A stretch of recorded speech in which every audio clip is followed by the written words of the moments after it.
So this is an interesting one. As I've aged, gracefully, I might add, maybe I'm just defending more mature men. But let me, as this story came out about Pete Carroll to the Bears, and everybody's like, he's 73. Trump's 78 is going to be our president. Bob Iger runs Disney at 73, sharp as a tack. Martin Scorsese's 82, sharp as a tack. Spielberg, 78. Warren Buffett's 94, one of America's great financial gurus. LeBron last night getting double teamed on the last possession. He's going to be 40 Monday. If you can play at 40, you can coach at 73. Nick Saban was coaching to the end in his 70s and was fantastic. Pete Carroll is not a bad choice. Is he the best choice? He's up there. Okay, this is not an easy job. There's a lot of bureaucracy with the Bears. He is highly organized. I know that from players who have played with him and coaches that have coached with him. He is an elite, organized coach. He can build a culture. We've seen that at USC. We have seen that with the Seahawks. And with the Seahawks, he took a young quarterback like a Caleb Williams named Russell Wilson, and he built a run game and a defense around him so they weren't completely reliant on Russ. In fact, when Russ wanted to cook is when it went sideways. My concern with Pete is not age. It really isn't. I think he has tremendous energy. He can be, in my opinion, too loyal to mediocre coordinators and assistant coaches. He was way too loyal to Ken Norton for years, and the Seahawks O-lines the last 3 years in Seattle stunk. 25th, 27th, 28th, and he stayed with the offensive coordinator, Shane Waldron. So Pete also, he likes a little say in personnel, but so does Mike Vrabel, my first choice. A lot of these coaches, they want to say in personnel, like Jim Harbaugh right now. He wants to say in personnel. McVay in Los Angeles with the Rams. Sean likes to say in personnel. So I'm not going to immediately consider it a negative. Some of these guys, younger guys like McVay or guys that have coached college and done recruiting like Pete Carroll and Harbaugh, and by the way, Vrabel, Ohio State, like these guys know personnel and they want to stay with GMs. So, but the idea that Pete's too old, no, he's not. I'm going to tell you something. This job is not for some whiz kid, and I'll give you an example. A year ago today, you were all telling me Bobby Slowick in Houston. He's like a Zuckerberg with a play sheet. You were one of them. Can't score points. Can't score points. Cliff Kingsbury, love him. Didn't work as a head coach. You guys are all Mike McDaniel. Oh boy, the media love Mike McDaniel because he's kind of nerdy like sports writers. They all loved him. I'm watching Miami. Not a lot of there, a lot of motion. I don't know, he can't beat good teams. I like him. Media loved him. I mean, honestly, media loved him. I mean, I was just told this guy he was a combination of Einstein and Kyle Shanahan. It was like, oh my God, he's going to E equals MC squared on 2.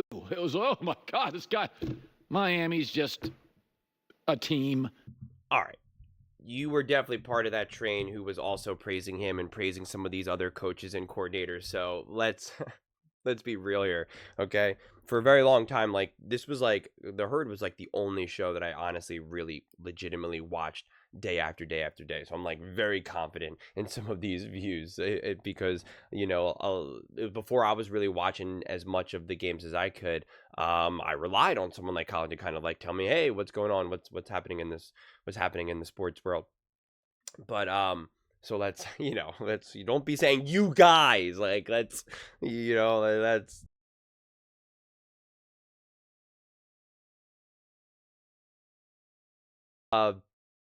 Here's the thing, also probably talking to like some of his team, and it's tongue-in-cheek because it doesn't really matter, and Colin's not ripping anyone or trying to avoid any responsibility, because I think Colin is very honest about the things that he gets right and wrong. That's why he does the where Colin is right, where Colin is wrong thing. But listen, the whole defending Pete Carroll with age and stuff like that, again, some of the examples that he used are like, who, like what? That has nothing to do with anything. Like, truly nothing to do with anything. And I don't even know what to say to some of that, and referencing Warren Buffett is just no for so many different reasons that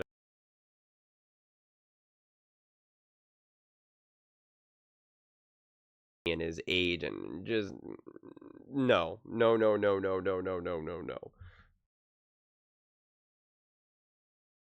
But yeah, Pete Carroll with the Chicago Bears.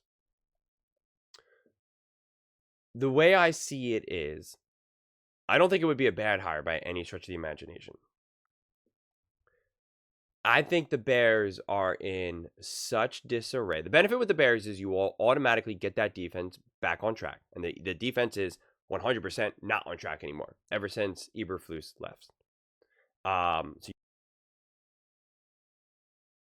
without a shadow of a doubt, a coach who 1,000%, no ifs, ands, or buts, no questions, will be able to run a team. He will be able to organize the team. The team will be prepared. Will they be the greatest team we've ever seen? Probably not.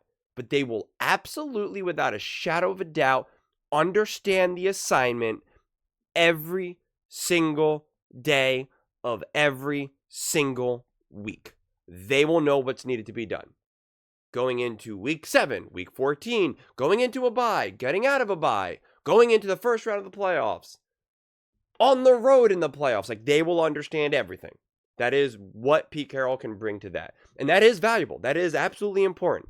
It's why when I reference, like, to some degree, you'd be better off with, like, a Mike McCarthy, even though he's not this, like, all-time great coach. But you know without a shadow of a doubt what he can bring, versus if you come to a random OC or another college coach, it's a greater gamble at that point, because you don't know, can they run a team?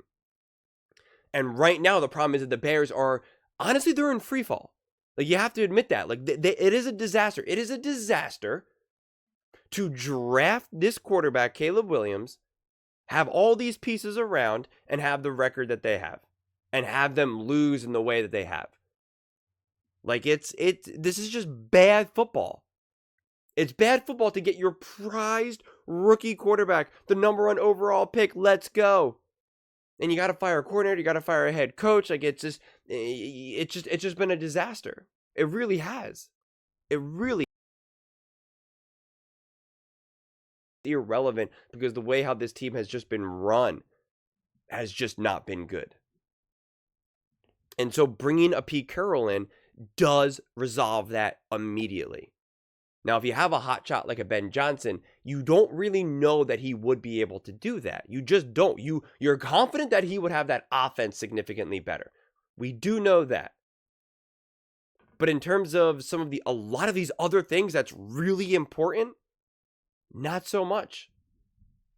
Not so much. But now, will the locker room and will these guys connect with Pete Carroll? Does he still resonate with guys? Or do they see him as an old man?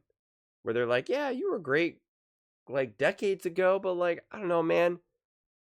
You're just some random old guy. I think it is hard for these younger players to respect these older coaches unless they truly have a deep, deep track record, like an Andy Reid, who still has somehow managed to be, like, cool and hip, dressing as Santa, being in State Farm commercials and stuff.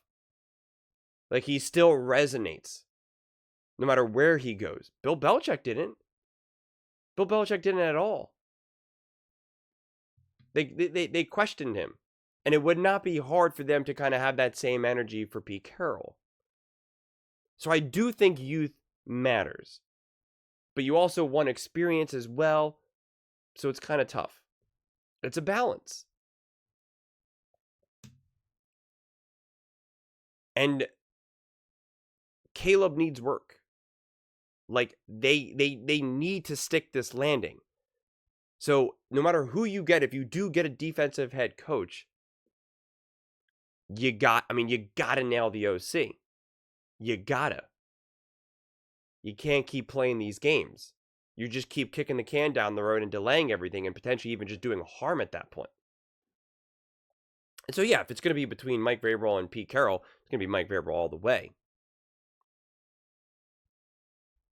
But I don't think, if he doesn't want it, because Dan Orlovsky said that Mike Vrabel is spoken for. He didn't say why or how, because he's not allowed to leak that information. ESPN is very specific. It's got to be Adam Schefter. Marcellus Wiley told that story before. that he kind of leaked, he kind of like broke some news, and ESPN had to go to him and be like, you don't do that. Only Adam Schefter does. And so he had to like come out and like apologize or something. Kind of absurd. Kind of just shows you how manufactured, media really is. But like, I am under the impression that Dan Orlovsky knows what because he's not that type of guy who's going to be trying to like, dangle some sort of carrot to viewers to be like, I got news for you, or like, I can't tell you news, but I can't, like, that's just not who he is. He's an X's and O's. Like, he was kind of like the way how the conversation went. They were asking him a question. He's like, nah, I just don't think Vrabel's going to be around. And I don't know if it was for the Chicago Bears job or what exactly it was. I think it was. So it doesn't seem like Vrabel will be there. But I don't know. Things change. What he heard could have been correct, but it doesn't mean that it's guaranteed. Things change all the time. When you're talking about these guys who make so much money, so much business, so much stakes, anything can change at any given moment. Truly. But I don't think this would be the worst hire. I really, really don't. But it's also not the hire that would excite me either. But truthfully, at this point, I don't know what will. I really don't. If there was an equivalent to like another Harbaugh out there, that's what would excite me. But in terms of what's available right now, even Ben Johnson, I would be legitimately concerned. I would be excited to see what that offense could go, but I just don't know what someone like that looks like as a head coach. And I don't know if you want a first year head coach to coach this franchise right now. They're just not stable enough. They're really not. Now, in a way, if you get Ben Johnson to be the head coach and you get Pete Carroll to be the defensive coordinator, that I'm interested in, especially if it's understood that like, hey, Pete Carroll's really going to help you kind of make sure that we like keep all this stuff organized. It's the same thing that they did with like Jason Kidd and JJ Redick. They were like, we know you know your stuff, but listen, coaching, there's a lot to juggle here. We're going to really make sure you're supported. We're going to put some really experienced coaches on staff with you. And you're going to rely on them. And it makes sense. It absolutely makes sense. I don't know if Pete Carroll would be down for that. But that would be great. To be like, hey, I'm going to handle some of this, all the other coaching logistic type stuff. You're going to really be able to focus on the offense and still be the head coach and still be the face.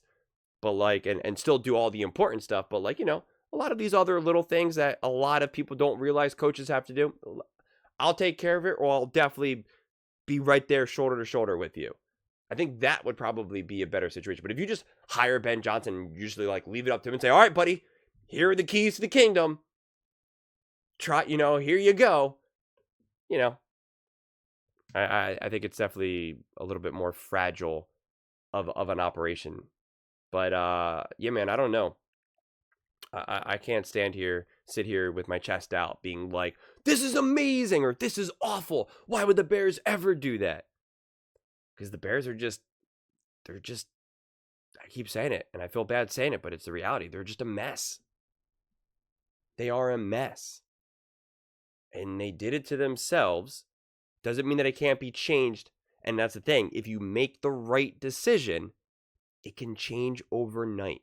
Look at the Washington Commanders. Laughingstock franchise. Contender. In a blink of the eye. In one offseason. A blink of the eye. They turned their franchise around, when you really think about it, in like 2 months. A month and a half. That's it. They went from being a terrible bottom organization to now being a legit franchise that players reportedly want to go to now. Just like that. So who you hire really does matter. So you got to be smart about it. And you can't just go with who you think you should get or the obvious choice. You have to go with the right choice, which may or may not be obvious. But those are just my thoughts. I'd absolutely love to hear yours. What do you guys all think? Do you think Pete Carroll, would you want Pete Carroll to be the head coach? Why or why not? If not, Who else are you looking at? Let me know in the comments below. I read every single comment. So whether you agree with me or disagree with me, either way, let's get in some discussions. Let's get in some fights. But ultimately, let's just have some fun.